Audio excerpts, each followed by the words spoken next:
মৃত্যু কতটা সহজ আর মানুষের জীবন কতটা সস্তা তা যেন আরো একবার দেখল ঢাকাবাসী। মেট্রো রেলের পিলার থেকে বিয়ারিং খুলে পড়ে এক পথচারীর মৃত্যুর ঘটনায় রীতিমতো শোকে স্তম্ভ পুরো দেশ। আবুল কালাম, বাড়ি শরীয়তপুরে। নারায়ণগঞ্জে স্ত্রী সন্তান সহ বেশ ভালোই ছিলেন। ঢাকায় এসেছিলেন ব্যবসায়িক কাজে, যাচ্ছিলেন পায়ে হেঁটে মেট্রো রেলের পিলারের নিচ দিয়ে। কিন্তু কে জানতো এটাই তার শেষ যাত্রা।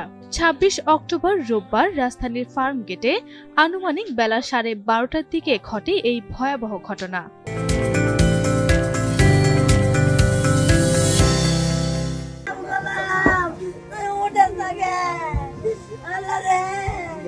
আবুল কালামের বাড়ি জুড়ে এখন শুধুই কান্না আর শোকের ছায়া।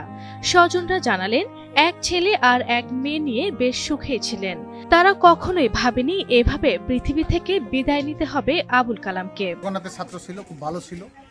ও বিয়ের পরে নারায়ণগঞ্জে সেটেল। ওর ঢাকাতে ওর ব্যবসা ছিল, এই জন্য ঢাকা নারায়ণগঞ্জে যাতায়াত করতো। আজকে টেলিভিশনে খবর পাইয়া আমরা জানতে পারলাম যে আবুল কালাম আজাদ মেট্রো রেলের স্প্রিং ওখান থেকে পড়ে ওর মাথায় আঘাত করে ও ওখানে মারা যায়। এখন আমাদের প্রশ্ন হচ্ছে এই মেট্রো রেলের দায়ভার আমার এই ভাইয়ের নিতে হবে। আমার এই ভাইয়ের ছোট ছোট দুইটা বাচ্চা, একটা 3 বছরের, একটা 5 বছরের।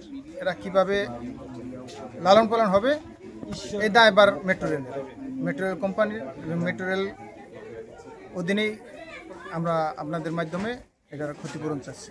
সবশেষ তথ্য অনুযায়ী আবুল কালামের মরদেহ রাজধানীর শহীদ সারোয়ার্দী মেডিকেল কলেজ হাসপাতালে নেওয়া হয়েছে।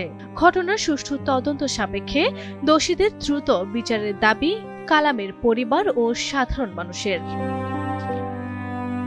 আরভি ইসলাম হিমু, এনটিভি অনলাইন।